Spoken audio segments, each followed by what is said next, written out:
Welcome, angry faithful, to the Wednesday. What the hell? It's time to fire all the coaches everywhere, apparently. Hanging out with you and being friends with you for 4 or 5 years now, Mhm. I developed a little bit of dyslexia. Whenever I saw the title of the episode, for whatever reason, my brain was waffling between fires catching everywhere and fiery coochies everywhere, and I'm like, that's not what that says. It's not catchable. Yeah. So, yeah. Anyways, let's get to the fun part so we can talk about the rest of the stuff. I'm gonna have to put that in the over there. I'm gonna talk about that later. But what we're gonna do now is we're gonna talk. We're gonna do some videos and yeah, make some fun. You got any funny videos that you want to upload? No. Well, the AI stuff is getting just ridiculously funny. It is. Ref makes it official. Here we go! Boom! She is airborne. Helen Keller just got launched into the first row. What a That shot from knockout, Tupac. no doubt. Ref raises the hand. Tupac! My favorite ones are the ones with Stephen Hawking in them. Yeah. You know, Talking about Stephen Hawking, okay? And I've been trying to go over this in my head. All right. Stephen Hawking apparently went to Epstein Island, right? Yeah. Okay. Now, Stephen Hawking is an invalid. If he he's got paraplegic or quadriplegic. Yeah, he's quadriplegic. He Yeah. can't, he the only way he can talk is through his eyes. Right. So how did he molest the girls? And if the girls molested him, it jerked him off or something like that. How is it what would it be? Special needs abuse? I mean, if he wanted it, but I was so confused on that one. Everybody's like, "Oh man, Stephen Hawking was at the island." I'm like, and he did what? Well, he molested girls. Did he? How is that fucking possible? Well, he was, and then the conversation starts. It's like A doesn't get to B. All right, you're jumping to like XYZ, and you haven't even done the whole fucking alphabet. So how did it happen? I mean, I can understand him being on the island, but I can't understand. I don't think he did anything there. I mean, if he got stuff done to him, but if you look at his recorder and he backdated and was like, looked at it when he was on the island, like, no, stop, don't touch me there. I mean, even with the freaking the speaking spell. I mean, you can't really. I don't think he did anything on the island. He was just one of those scientists that got up there. Yeah. And this should have, I found this like right after the next day for so we didn't put it on Nerd Sports. Mm-hmm. Follow the light for me. Good. Any dizziness? Is your vision? You know where we are? Doc, he's good. He's fine. Jackson, get your ass back out there. The freak is trying to hand over the game. Let's go. Hey, hold on. We're still He's not clear. Yeah. That was so true. I mean, it was AI, but I don't think I watched the game. It wasn't AI. that was probably the truth of it. Right. No. Yeah. Don't these AI videos are they're Well, they rolled in the newest of the sorry. So you have to pay, and it has the little stamp on it, watermark. Mm-hmm. But it costs you to do all that. So that's the reason why I haven't done it yet. I mean, we could get like big numbers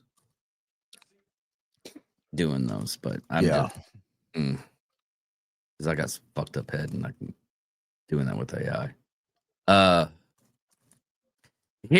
Here's another thing. It's chivalry is dead. Yeah, chivalry is dead. Yeah. Yeah. Oh, I guess chivalry is dead. Why don't you go first? You see, is it hard to be nice to your love, the person who loved you? Pardon me.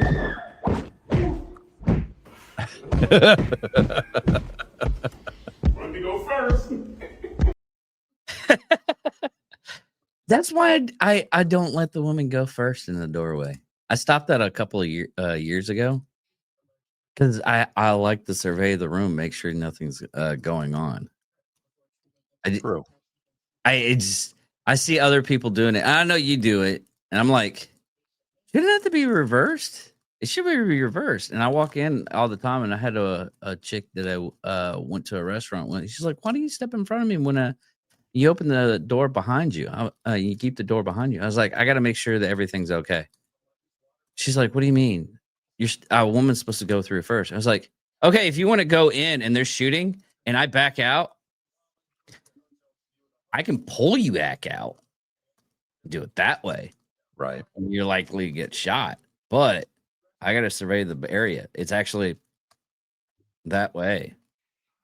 And just to her face of, "Oh my God, he's fucking right." But she couldn't say it because she's a woman and I was a man. So it happens.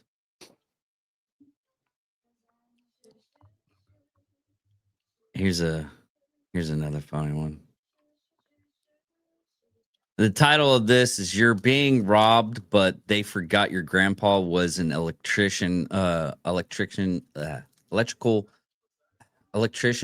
That doesn't fucking make sense. Electrician in Germany in 1940. That my dyslexia is fucking it all up. And I think it shouldn't be written that way.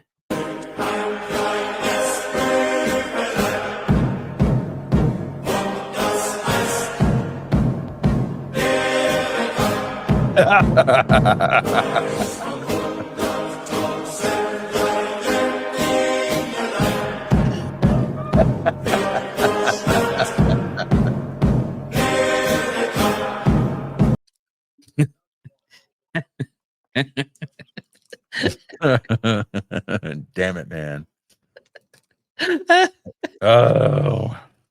Oh man. Here's another one of the there's so fucking plentiful AI stuff. It's not even funny. This is WWE and NASCAR. Yeah. Dale Earnhardt Sr. has done it. The Intimidator is the WWE champion. What a night at WrestleMania. Yep. Now we reviewed this since we reviewed it on Monday. Do that one. Trying to get it all these. This is a oldie but a goldie one. Found this on Instagram. And it says why it's important to be armed at all times.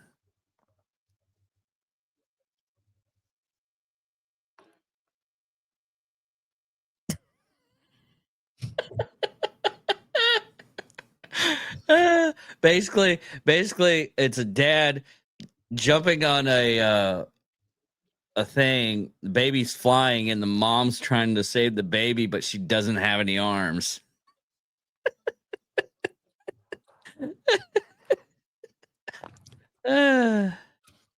Maybe one of these days. Okay. Now,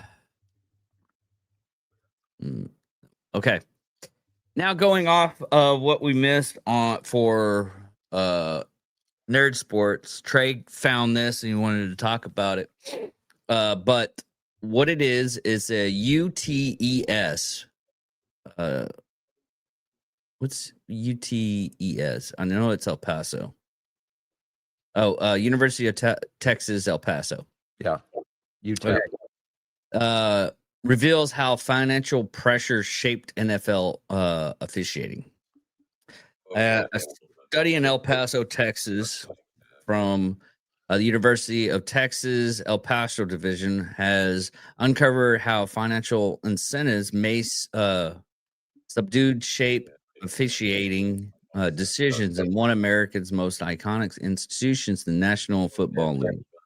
By analyzing more than 13,000 penalty calls from 2015 to 2023, researchers found that postseason officiating has disappointingly favored the Patrick Mahomes era Kansas City Chiefs. Yeah, I actually read that article for a change. Yeah. Concluding with their rise as one of the NFL's most marketable franchise. Publishing in the journal Financial Review, the study provides one of the clearest episodic looks at how financial pressure can influence real-time rule enforcement. The UTEP research team said, unlikely tradition regularly settings, NFL officiating, which is carried out by referees and judges, offers immediate and public visible decisions. This transparency offers a testable for whether economic relations on high profile entities alters and enforcement behavior, a phenomenon known as regulatory capture. Our findings suggest that when the league's financial health is at stake, rule enforcement may hold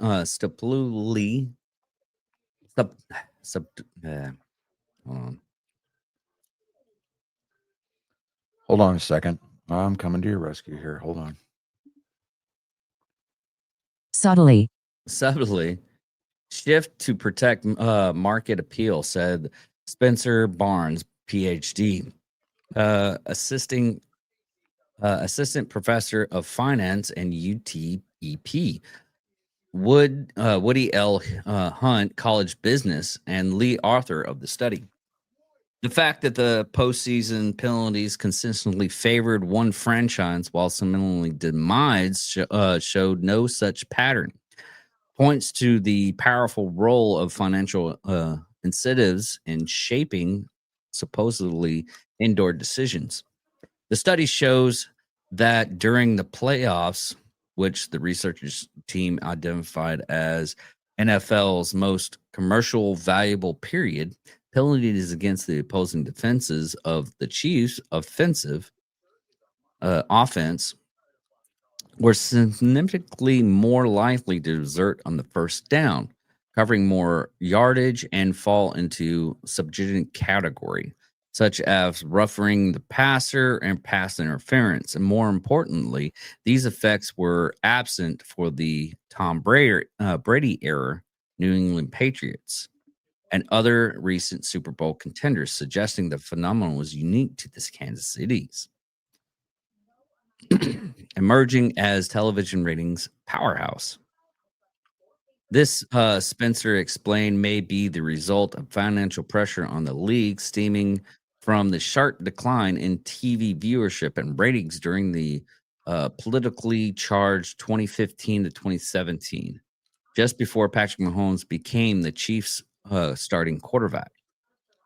The implications extended beyond football. The research team said the study draws panels to financial markets, corporate governance, and regulatory agencies, where dominating players may enjoy advantages not because of the explicit corruption, but because institution under pressure adapting to preserve stability and revenue. This research not deepens our understanding of sports governance. but as illustrates a larger social concerns when financial pressure weighs heavily, importantly, can and rude. And John, there's no fucking way. I'm Well, not here's the driving. thing. Bottom line, they can find all the correlation, everything that they want, but it's going to be up to the head office of the NFL to hand out penalties if there's going to be any at all. Well, they already had like 3 refs. Yeah, but if the investigation shows that on any level that the Chiefs had any involvement in it, and this story may just die just as a story. The NFL may not do anything about it because, if the NFL itself is involved, that'll torch the sport. It really will. And it's not that I can say that I can blame them, but well, let me rephrase that. I can't blame it. I can't. Nobody can, and the NFL can't blame anybody but themselves if they're connected to this at all. Well, okay, that's the understanding where I got it from. Okay.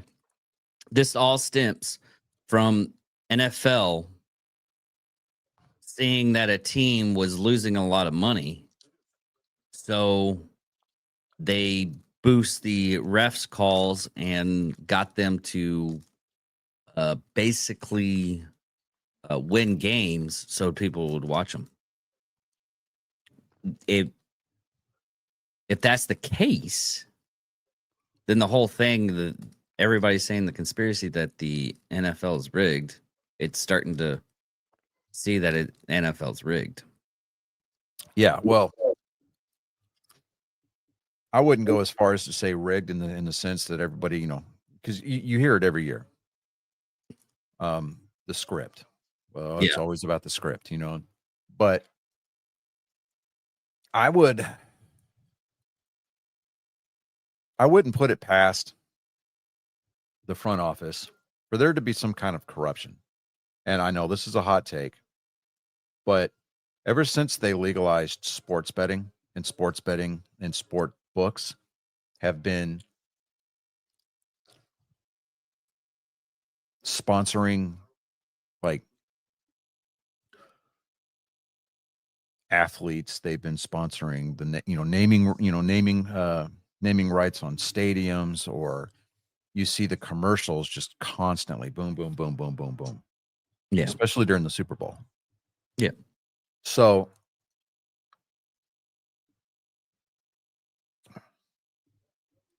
somebody's got to be making some money somewhere along the way by these games being officiated in the manner that they are. Pivotal calls, pivotal no calls, stuff like that. Just because they want somebody to make the money. Well, my thinking is they could do bonuses, but I don't think they do the bonuses for that. Or something to that extent. Maybe they give, favoritism to something else. Like, you can fly around in the company jet, which is not a company, it's an LLC. Hey, dude, I deep dive how NFL doesn't have to pay taxes and none of the teams do. Mm-hmm. It is because most of them are LLCs. Yeah. And the way they jot around of it, even the players are to get their pay. I don't think they have to pay taxes into the states they play in. They do. Okay, we established. We went over that. Yeah, but it would be so easy for them not to, because they would just put their money for that time frame in. It's like, hey, don't send it to me, send it to this financial institution so I can get tax credit off or something. It's very weird how the NFL doesn't get have to pay taxes on anything. Yeah. Sorry, I'm watching game 3 the I know. ALCS right now. Toronto is just their bats woke up for some ungodly reason. Yeah, that's what we had a comment on one of the I know. I saw it. And when their bats woke up and they erupted for a 5-run fourth inning, I was like, this is David's fault. This is absolutely David's fault. They don't Seattle only has to win like one game. Right? And they're in the No, they don't. They got to win 2. They got to win 2. It's a best of 7. Oh, it's the best of 7. Yeah. Okay.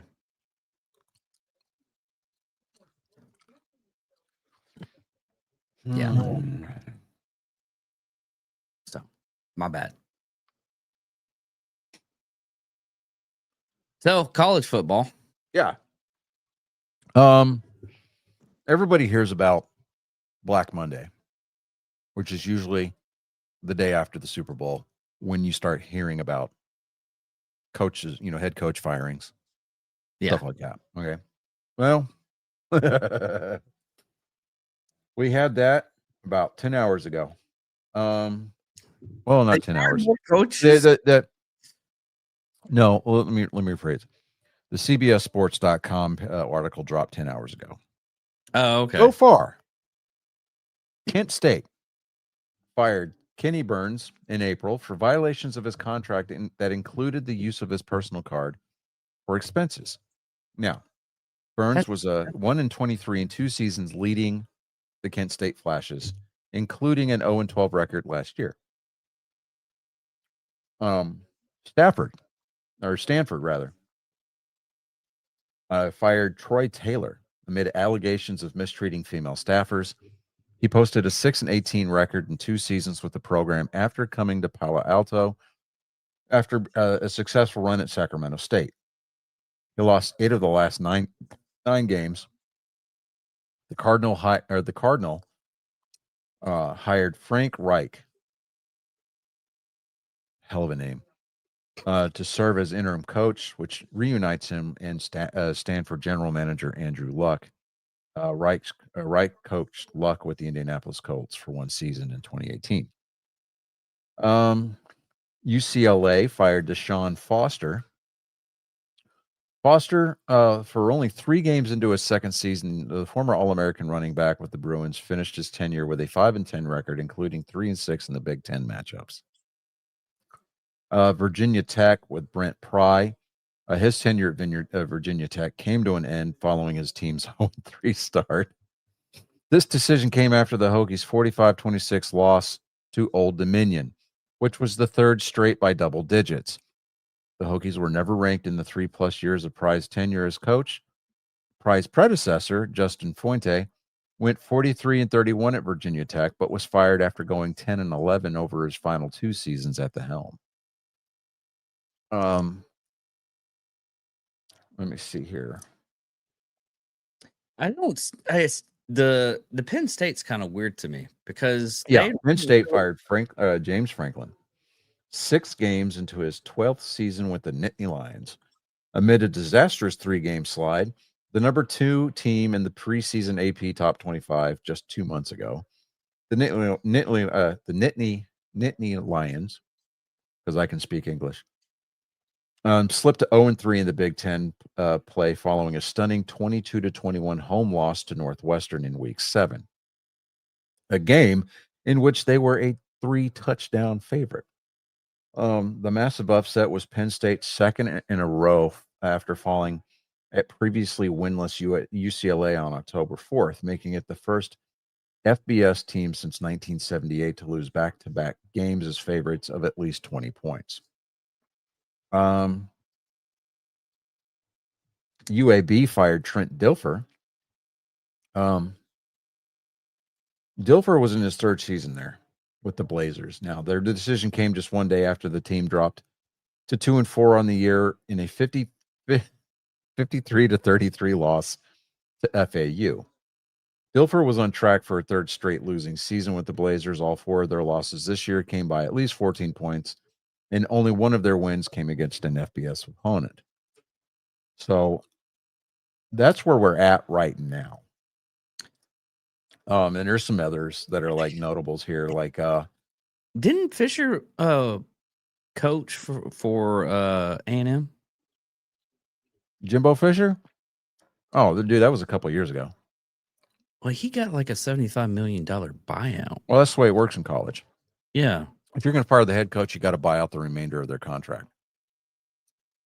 And from what it looks like, they when they bought out all the coaches' contracts, it was like $50 million total.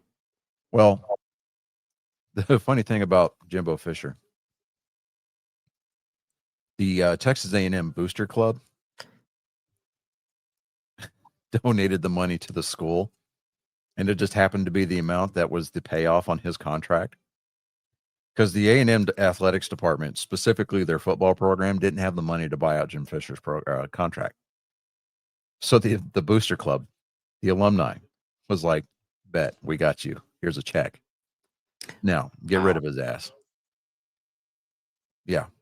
Yeah, because he coached for Texas A&M from 2018 to 2023. And he before that he coached for Florida State for 2010 to 2017. Mm-hmm.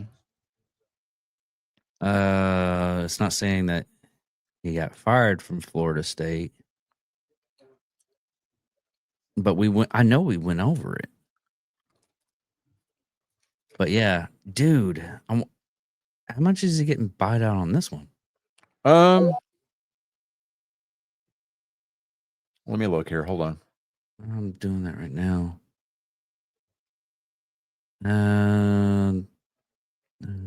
College sport with the years paid 19 million, 60 contributing 7.2 million. Okay.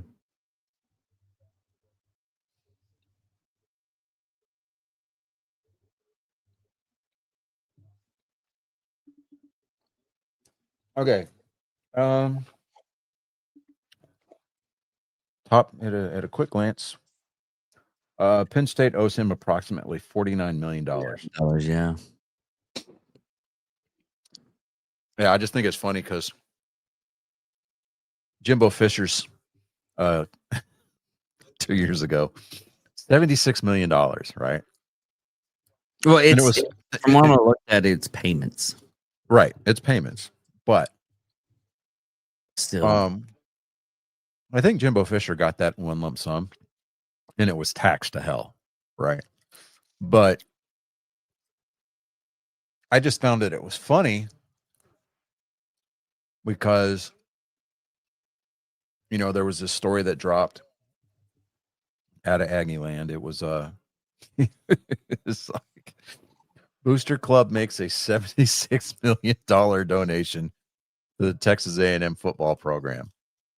And then 30 minutes later, another story dropped that Jimbo Fisher had been fired as the football program's head coach. Oh, yeah. And what was savage about it was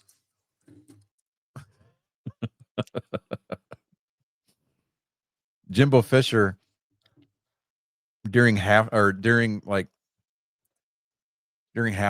or like just before the game had to go out on the field and on behalf of the football program accept one of those oversized checks from the Booster Club for $76 million.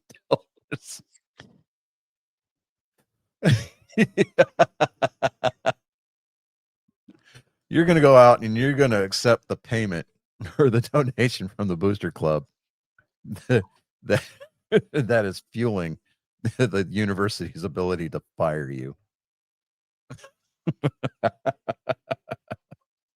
that is fucking hilarious.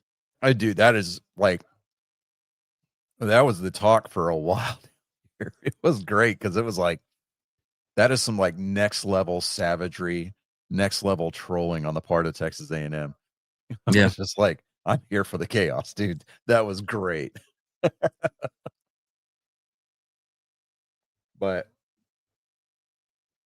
yeah, and I know that despite the University of North Carolina's dismal season so far, uh, Bill Belichick has put to rest the rumors that he is seeking to be bought out of his contract because, quote unquote, I thought that college was going to be a lot easier. He Really. never said that. That was one of those clickbait articles that just went absolutely viral. Yeah. Well, there's a lot of it's like there's a couple of them that I was talking to a friend of mine up at work, and we were talking about how there was an article saying Dak Prescott is retiring after this year, and there's more articles that show that Dak Prescott he wants to stay on until like he's in his 40s. Well, I mean, as long as he continues to tease the cock of Cowboys Nation, I guess it's fine. He'll get him to the playoffs, but then he'll end his career with like maybe 4 playoff wins tops. I don't ever see him lifting the Lombardi though. I was listening to this history guy. He was talking about how there is this army that was made up of just gay men, and the whole thinking is that you basically fight for the man next to you because you love him so much. Well, Alexander's father attacked that army, gave them props, honored them as an army, and nowadays we don't really do that. Then I just realized most Cowboys fans do. Yeah. Yeah, they do. Now, another thing that I want to talk about is the Red River rivalry this weekend. Red River rivalry with the quotation marks up there. Yeah. I'm sorry. And I talked to I have a big OU fan up at work. He was flipping me off, all that kind of stuff. And we're just joking around. And I was like, in all reality, he's like, what? In all reality, one, they shouldn't have played that quarterback. He was still he had to tape up his hand just so he was bleeding on the field. Yeah. He shouldn't have fucking played. It should have gone to with the other quarterbacks that's been winning them games. He literally was helping out Texas University so much, and that defense got a lucky break because Arch Manning was not playing any kind of good football that day. He didn't pass for a touch. I think he passed for only like one touchdown. I don't even think he passed for one touchdown. Arch Manning would be a practice squad quarterback in the NFL. He really would. You're not wrong. I'm going to check this out real quick.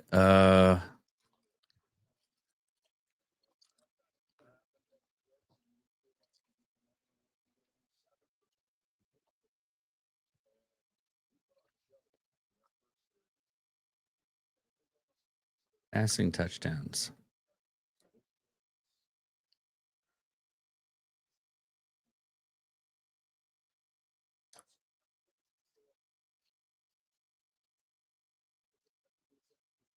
See here.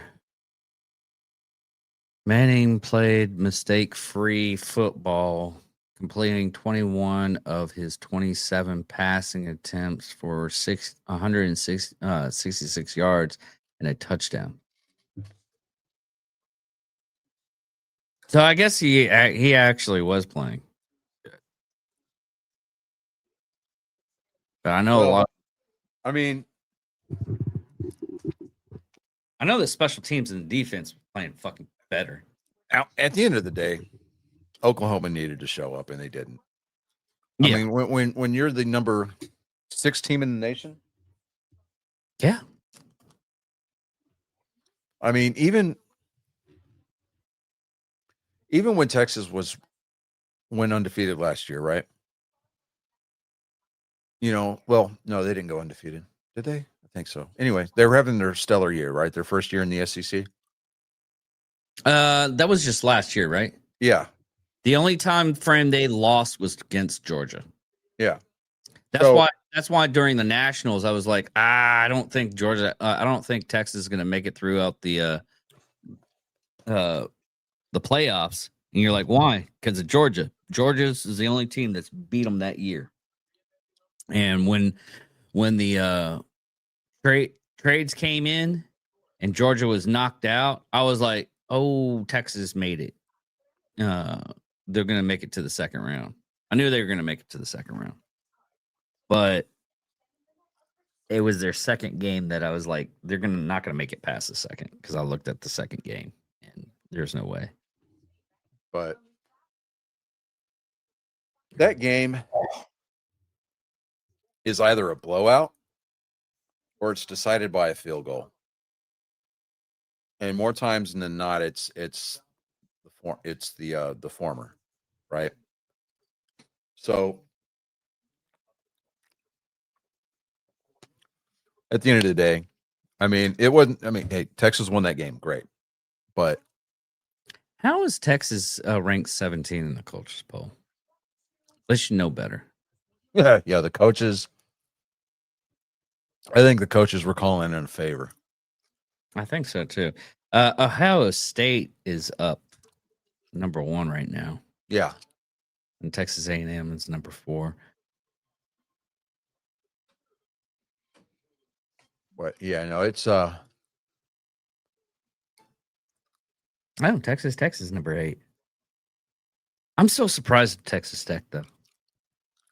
You didn't hear anything from last year and this year. They're just again system quarter. It's a system quarterback school.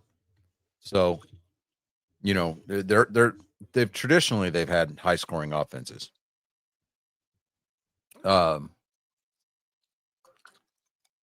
And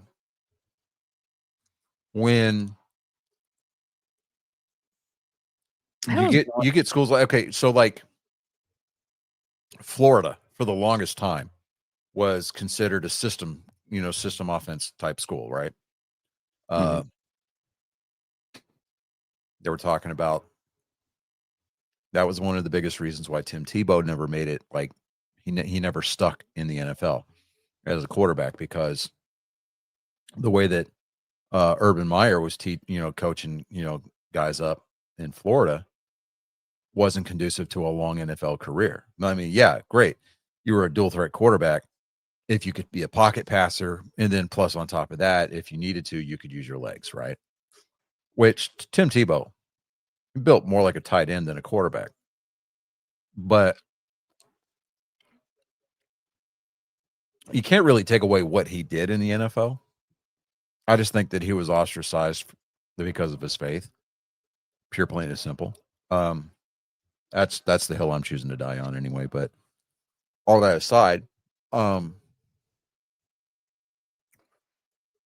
it's, I don't know. You look at the schools that Texas Tech has been playing so far, and none of them really stand out as being that high threat. They don't have that explosiveness. They're not ranked real high. Matter of fact, let me look at something here.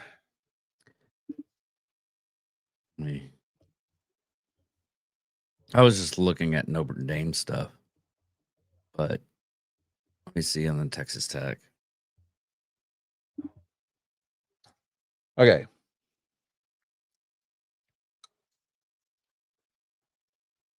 Okay, they They play BYU on November 8th. Has Kent State one of the high ones? I don't think so. Kent State? Kansas State? No, it's Kent. No, dude, they just fired their head coach. We went over that like 30 minutes ago. Okay. Yeah. So Yeah, the only ones that actually played so far, I'm looking at, I mean, how is Houston, University of Houston? Not really. Because going on all this, the Kansas Jayhawks, that was the only team that should have came up. well, the only ranked team that they've played so far this year is the 23rd ranked Utah Utes, right? Yeah. And that game, I mean, it was a 34-10 win on the road, but I mean, that's the 23rd team, 23rd ranked team in the nation, right? Mm-hmm. You never know who you're going to get whenever you line up against University of Houston. They could have your number, and then they'll be shit the rest of the year. I'm not saying Houston's got a bad football program, but they're more of a Basketball school? yeah. They're more of a basketball school. Not naming why. Just took a guess. Well, what is it like last year? I think it was the year before last. No, I think it was last year. University of Houston men's team went to the what? Oh, there we go. I was like, oh, why am I freezing? It happens. This is bullshit. Okay. I pay for gig internet here and fucking embarrassing. Anyway. I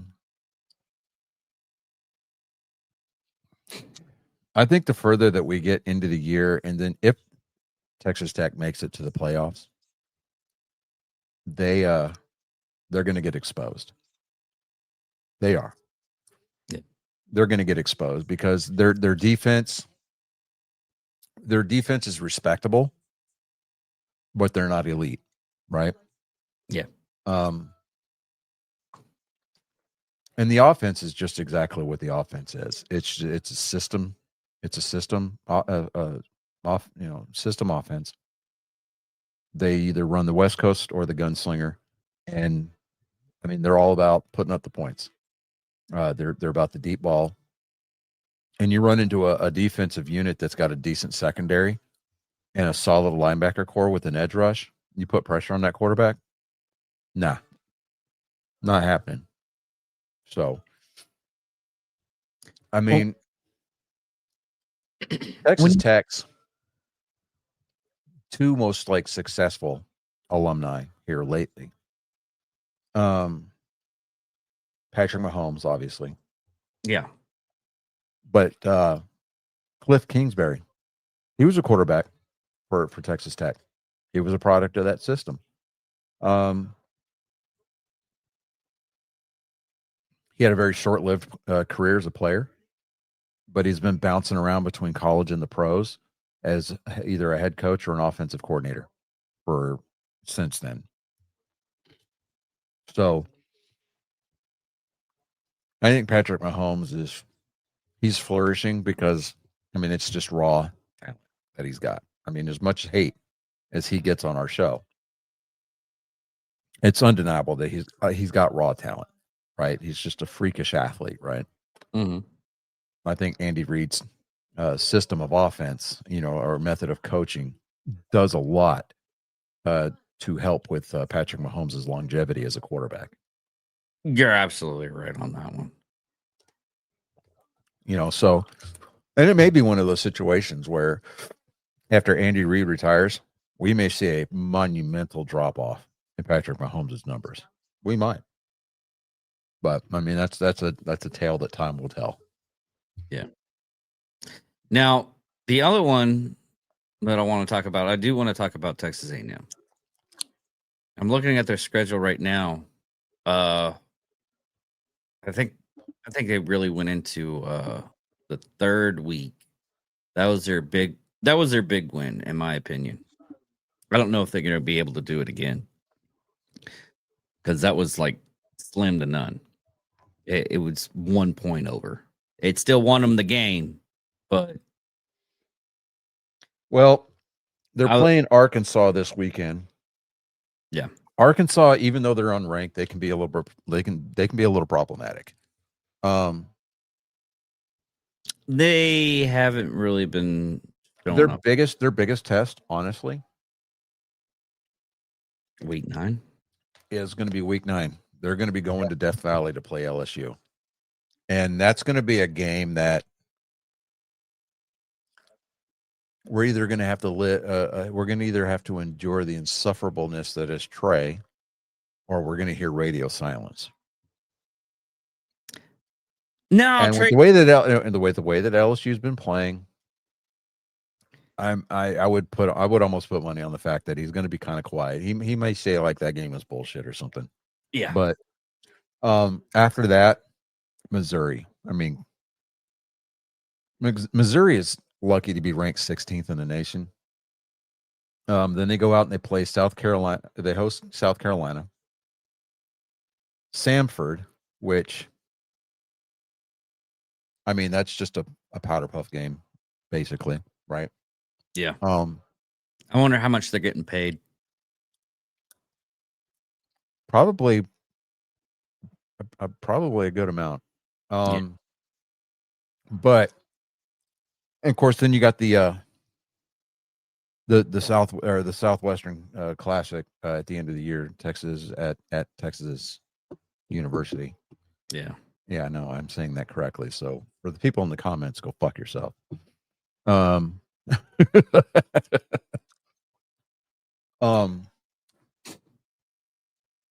don't know, man. The thing about rivalry games, though, is that you're supposed to show up and treat it like it's the Super Bowl, right? Mm-hmm.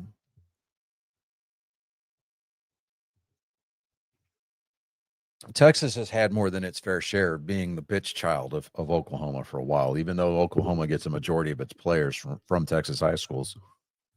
But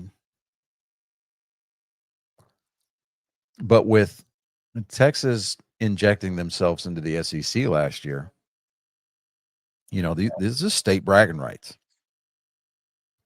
And Texas A&M, I think that they're tired of hearing the talk, right? Yeah. This year's campaign, I think, is more centered around silencing the critics, and they're in a really, really, really good position to do that.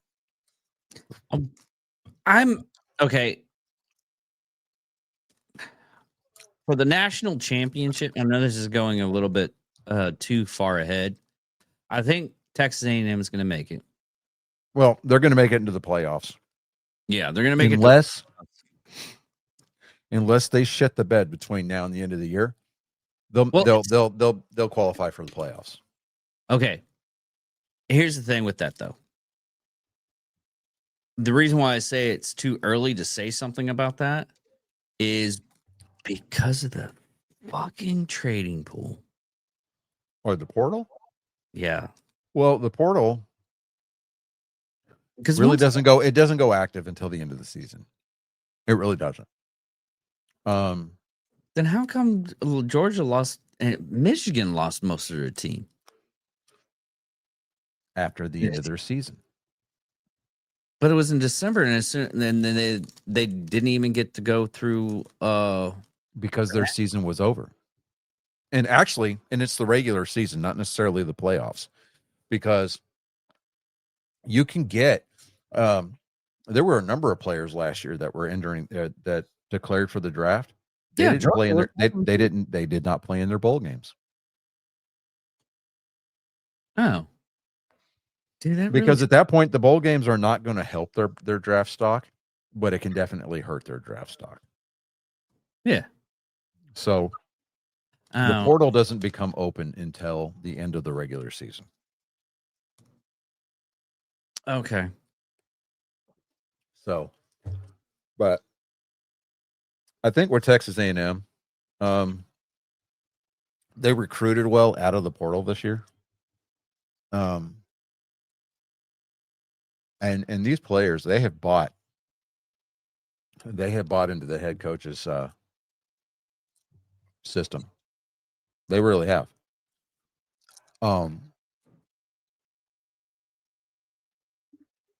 You know, and for good reason, because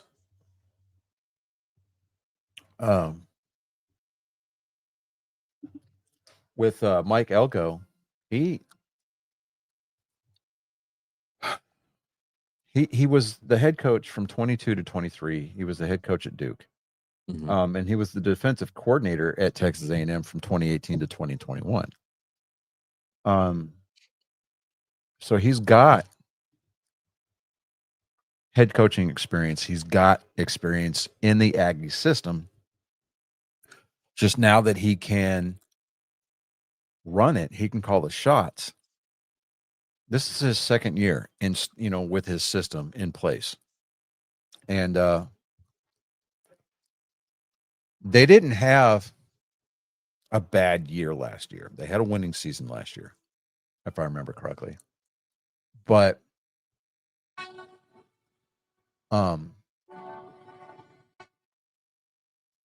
is that on your end? Yeah, I was checking something out on my phone so that I didn't have to go to a different screen. But I don't know. I like what Mike Elko has been doing for the Texas A&M Aggie program. The kids that are there, I say kids, they're 20-something-year-old kids, but they're kids to us, right? Right behind the ears. Yeah. They've bought into the system and they believe what he's selling. I mean, they show up ready to go to battle for him. And the only thing that the Aggies need to worry about is in the postseason is the Aggies. If you talk to a lot of alumni, they'll tell you there are certain constants in life. The Texas A&M marching band will win halftime, and the Texas A&M will lose their bowl games. So they need to make sure. They need to make sure that they show up in the postseason like they have been all year so far. Yeah. I didn't know there was. Granted, go ahead. I didn't know there was a Popeye on the base. Oh, the food court? Yeah, apparently. Yeah. But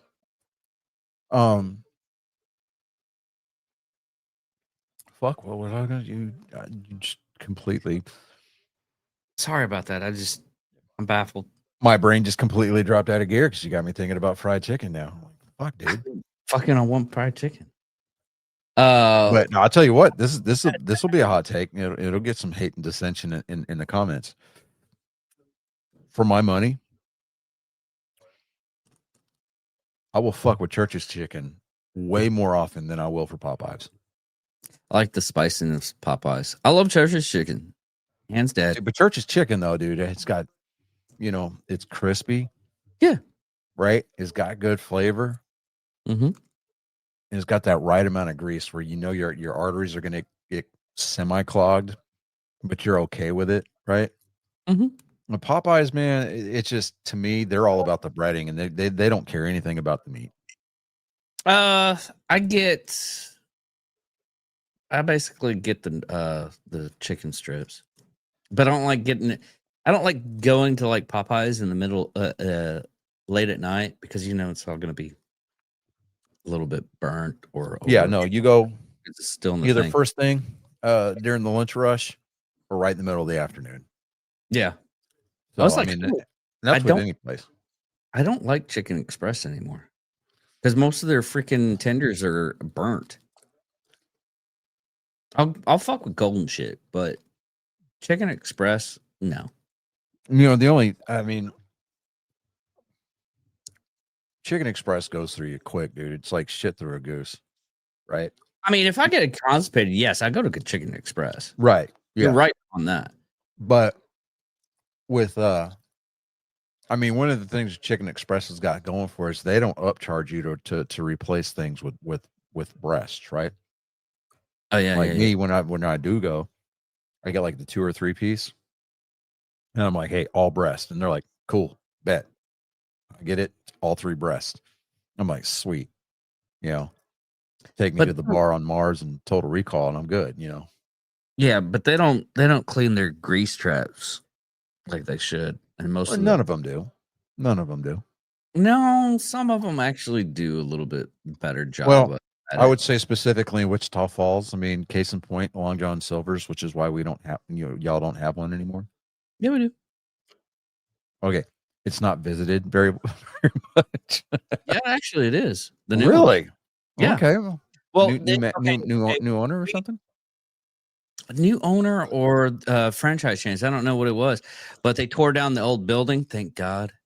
My brother-in-law had to go in there when he was working for Wichita uh, Kitchen Supply and clean out their stuff. And he was like, "Dude, you do not." There's certain places he wouldn't eat at because of that. Golden Corral was one of them.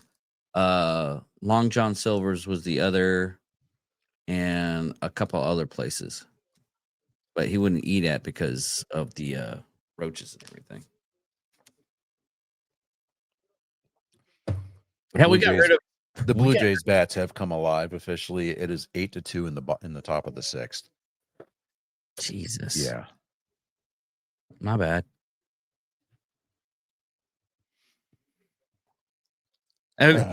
That's funny that they probably saw that and like, fuck this motherfucker because of what I commented. Yeah. Like, you don't talk about no hitters. You don't talk about perfect games as they're happening because it's a jinx. Yeah. You don't talk about how many field goals in a row your kicker has made during a game because he will inevitably miss the next one.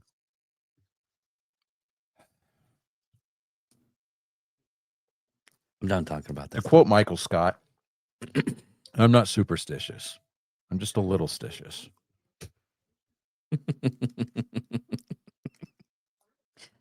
Oh man. So who do you think is gonna go into the nationals for the championship this year? Let's see here. I hope Iowa State. Yeah. If Ohio State, yeah, definitely. Here's I'm breaking this down here. Hold on. okay.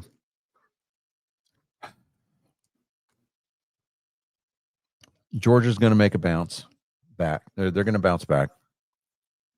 Ohio Okay. State.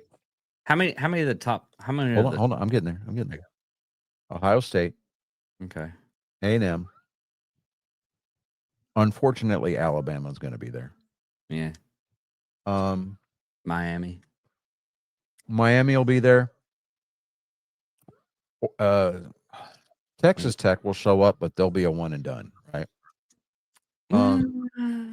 Yeah. But then we're looking at Georgia. Those are going to be the top 10. Those are going to be the 10 teams that go.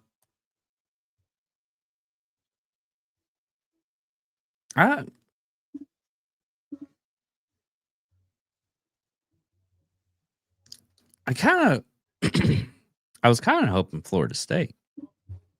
Florida State looked pretty good for a couple of games and then just dropped the ball.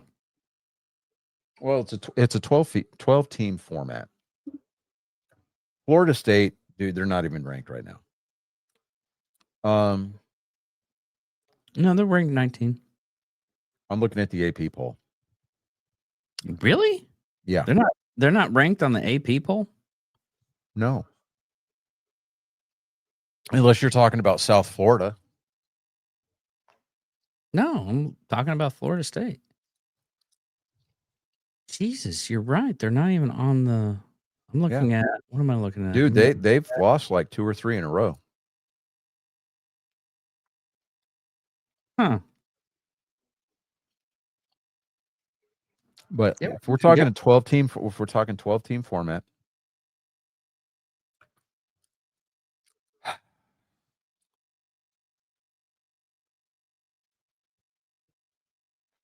I think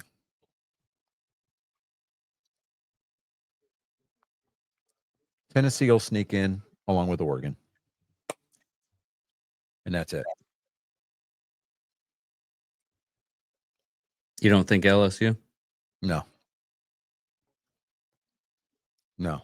And then that might be a little bit of a homer call on my part because 2 weeks from now, A&M's going to roll into Death Valley and walk out with a dub. But yeah. Yeah. LSU's been going against Clemson. Put it this way. The only team that I'm worried about it excessively for the remainder of A&M's schedule this year is LSU. That's it. And that's just by virtue of where they're playing this game. You might be right. I'm looking at the games. I mean, Florida Gators are, they're not even ranked. They're not, and they shouldn't be. No. They're a tough team. Do not get me wrong. Don't get that twisted. But no. The games that they've needed to win, for whatever reason, they have not gone out of their way to go and win those games. They don't deserve to be ranked. And if they are ranked, they do not deserve to be in the top 12.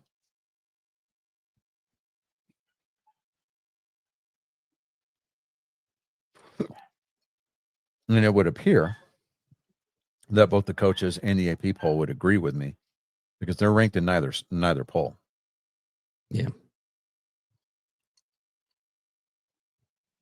I'm still surprised Texas is in there. Well, Texas is 17th on the coaches poll. Yeah. Just because I think the coaches are the memo on Arch Manning hasn't completely gotten out yet. Yeah, I think you're right on that one. Anyways, let's go ahead and close this out. Yeah. Oh, real quick. Reason why I didn't mention Notre Dame. One, they're 4-2 currently. But second point is their starting center, he's gone for the season because of a knee injury. Oh, yeah, that's right. So, and I say Texas Tech is going to get in there, but this Saturday they play unranked Arizona State, right? Yeah. Their quarterback, Morton, Bayron Morton, he's considered day-to-day after coming out of a game for the third time this season. Mm-hmm. And it's because of his right leg. Ooh. So, unless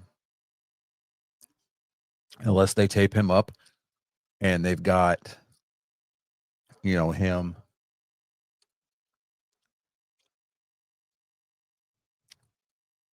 Jesus Christ. It is 12-2 Toronto right now.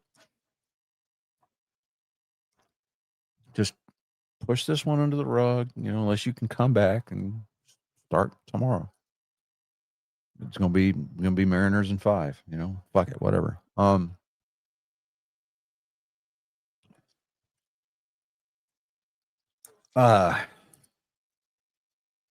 Mostly because I don't want to hear fucking "Oh Canada" during the damn World Series. I just don't. Out of all the national anthems, I think the Canadian national anthem, it sounds more like an afterthought. It's like it was like a love poem written about, the author's girlfriend or wife or whatever at the time. And it fell out of his backpack on the way to the house, and somebody from Parliament picked it up and was like, "Oh, hey, these are wicked. These are wicked good lyrics, eh? Hey, we're gonna write this one. We're gonna make it our national anthem." And they're getting all, punch drunk love over a bowl of poutine and shit, And besides that, Toronto makes it to the World Series. Katy Perry, who is now dating Justin Trudeau. I saw that. I was thinking, I don't want to fucking see Katy Perry on my TV, right? Just don't.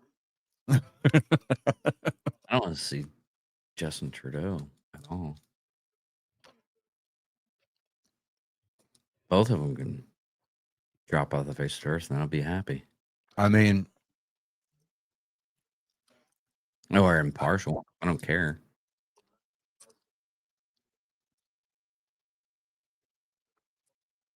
poor Orlando Bloom, though, right? Yeah, fuck, man. I mean, homeboy, he's like, you do what needs to be done. Go to space and shit, right? And as soon as she comes down, it's just a beautiful world, oh my God, I'm such an astronaut. Oh, by the way, I know you're Legolas and all this, but we're good. We're done. It's like, come on. No. He was one of the guys that died in Black Hawk Down. Yeah. No. Was it him? I think so. Hold on. Did Orlando Bloom's character in Black Hawk Down die? I think it did. No, he didn't. Damn it. Oh, okay. You're right. Yeah. The I character was right the first time. Blackburn Oh, doesn't die in Black Hawk Down. No, he does not. Anyway, yeah. But if Texas Tech can't get past Arizona State, their season's done. 100%. Because they won't recover from the fall in the standings at all.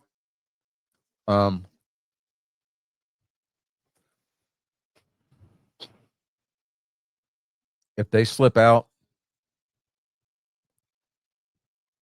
Georgia Tech maybe slides in there. So that's my take on it. But anyway, let's go ahead and land this plane, bud. All right. Thank you all for listening. Thank you all for watching. I'm David Dickerman. I'm Johnny Skelton. And y'all have a wonderful, beautiful day. Goodbye. You ain't got to go home. Can't stay here. Peace, bitches.